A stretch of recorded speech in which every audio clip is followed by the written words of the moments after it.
Now, Washington mornings on the Mall. 105.9 FM. At AM 630. WMAL. All right, tonight on television, live television, ABC, from 9 o'clock to 11 o'clock, we have mega stunts, high wire over Niagara Falls. Nik Wallenda will try and walk about 1,500 feet on a tightrope wire, some 170 feet above Niagara Falls. And Nik joins us now on with Brian and Brian. Why are you doing this, Nik? You know, 7 generations of my family, since the 1780s, and over 200 years, this is what we've done. It's in our blood. And this has been a dream of mine since I was about 6 years old, believe it or not. I started walking a wire at 2, came to see the falls at 6, and that's when the idea came to me. A couple of years back now, I decided to start seeking permission and go through the U.S. government as well as the Canadian government. Eventually granted permission, and the dream's about to come true this evening live on ABC. All right, so it's been banned for like some 120 years. How did you get permission, and why did they give you permission to do this? You know what? It was a very tedious process. Had to go through the Senate, the Assembly. Governor Cuomo had to sign it into effect. Wow.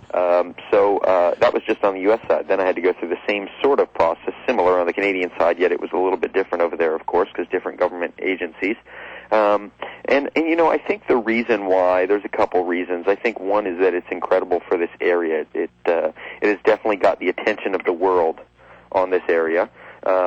There's estimates of 1 billion people will see my image within 24 hours. It's already been around the world for the last year and a half as I've been seeking permission. And I think all of that comes into play, and it's a worldwide commercial for this region. You know, I think many people don't realize that Niagara Falls is a beautiful area. They see it on TV, but to see it in person is such a different thing. All right, so it's expensive to do this. $1.3 million is the cost that has been widely reported. And ABC, because they're covering it live and doing a television special, is bearing some of the cost. But they had a provision. And I understand that you don't like the provision all that much, that you wear a safety tether. Yeah, not happy at all about that. Unfortunately, them being my biggest partners in this, financially, we just needed their help and their assistance. Yeah, ABC has told me that I would have to wear a tether. Never in the history of my career, I have 6 world records, have I ever worn a tether. So it's something very unique to me, something that I'm not extremely comfortable with, but they had to be able to guarantee their viewership audience that Nik Wallenda was not going to die live on national TV. And because of that, that's why I'll be wearing a tether. So there's a second line above you, is that it? No, nothing above me. It's on the wire below me, so in no way does it keep me on the wire. It doesn't assist me. If anything, it's a hindrance, and it is a hindrance, I can promise you, because I've done a little rehearsing with it. It weighs about 10 pounds and drags behind me. It'll probably be smacking in my ankles for the first half downhill and then dragging it uphill. Oh, man. So I'm not excited about that either, but, you know, it's just another hurdle. People don't realize. They think, oh, he's got a harness, it makes it easy. Well, the truth is, in my life, never wearing one, it actually is going to make it much more difficult. So, I know you don't like to think about falling, but if you fall, do you actually make it into the water? No, absolutely not. You know, I've trained my entire life to grab the wire. If I ever slip or fall, I'm going to grab the wire and hold on to that. Even though I have a harness on, I still would not trust that harness. That's not the way my mind works.